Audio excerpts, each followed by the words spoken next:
Well, since I have to start being outside the box for my fundraising through Fundly, I decided to go ahead and do some videos and get used to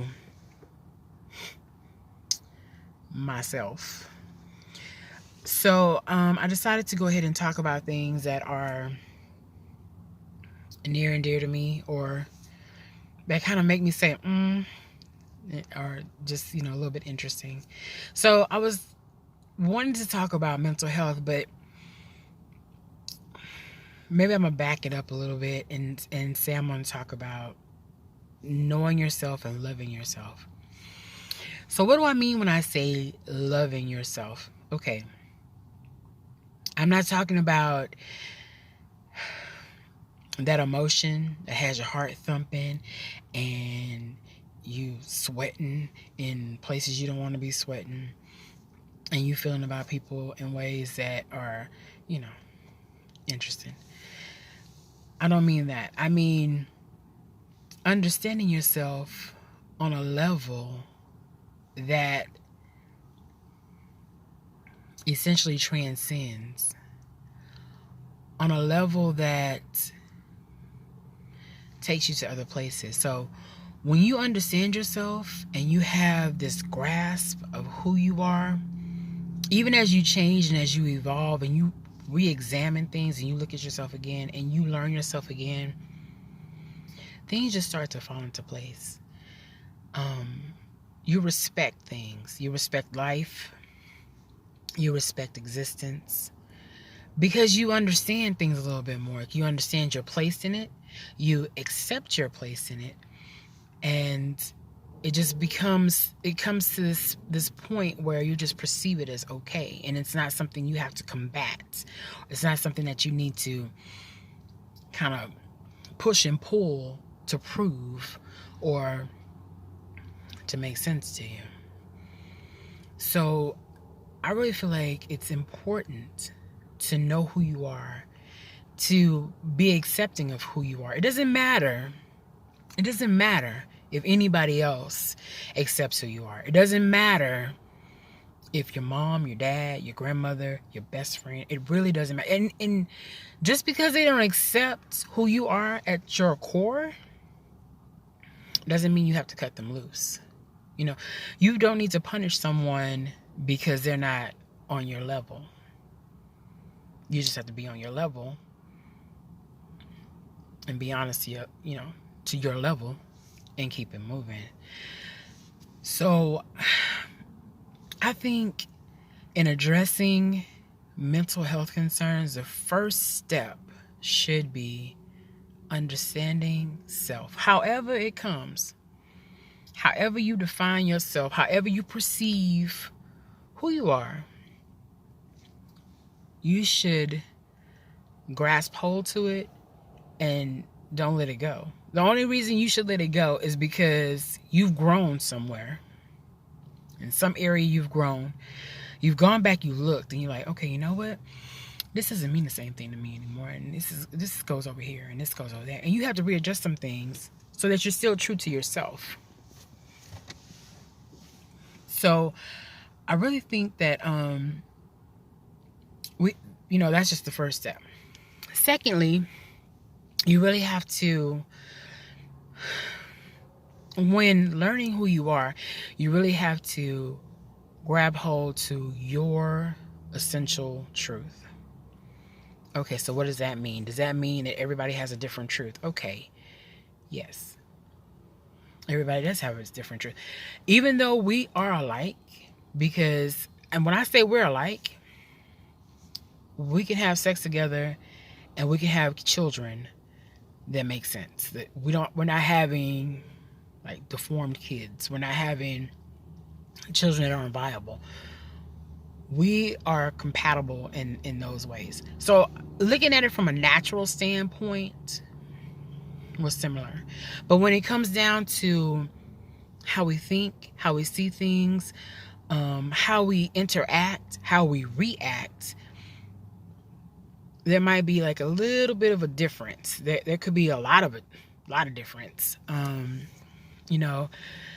have really bad attitude. I don't get mad quick, but I can get mad. You know, things like that. There might be somebody who doesn't really have attitude, but baby,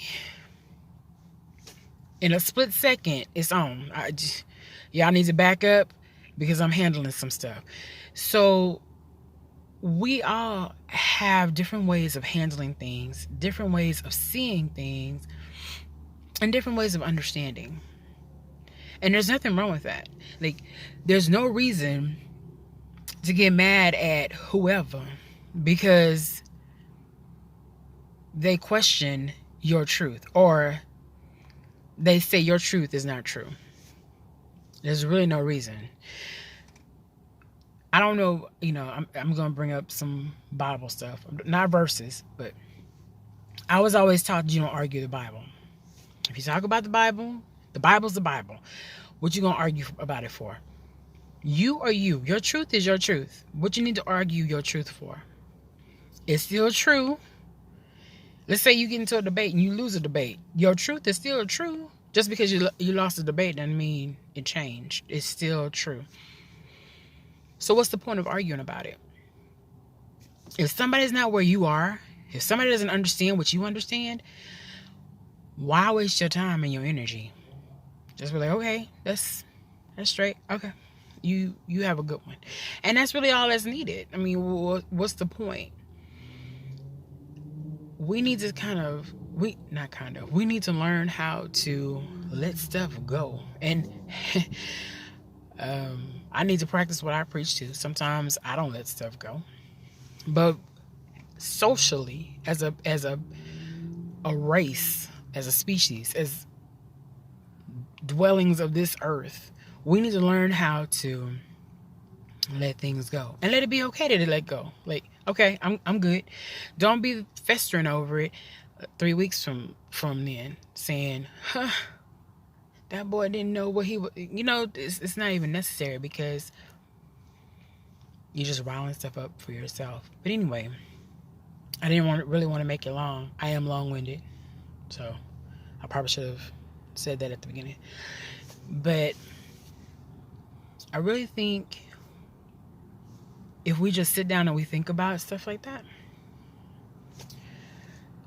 the world would be a much better place. Like, a much better place. So, I don't even think I introduced myself. This might be your first video watching. My name is Rachel Janice Bibby. I don't look at the camera because I'm looking at myself, so it's kind of weird. But, if you have any questions or if you want me to talk about something, if it's in my purview, I'll talk about it. If I have to do some research, it might take a minute. I'll just, just being honest. Put a comment. I'll talk about it. I have no problem with that. If you have a question for me and if I can answer it, I will. If I can't answer it, I'll be honest with you and tell you I can't answer it.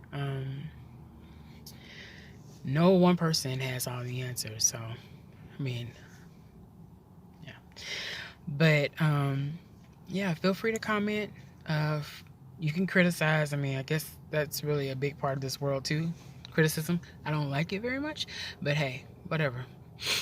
You gotta roll with the punches. If I'm gonna be happy with the daisies, I gotta be okay with the poo-poos too, right? So thank you for listening, and I'll try to do these once a day, and hopefully I'll get more organized and okay in front of the camera, because that's the whole point of the exercise, actually. And as I get better and better with the camera in front of the camera, see, that's one of the side effects of not being okay in front of the camera. Then I'll come up with different topics and we'll talk about different things. But yeah, if there's something you want to talk about, pop it in the comments, message me. That's fine.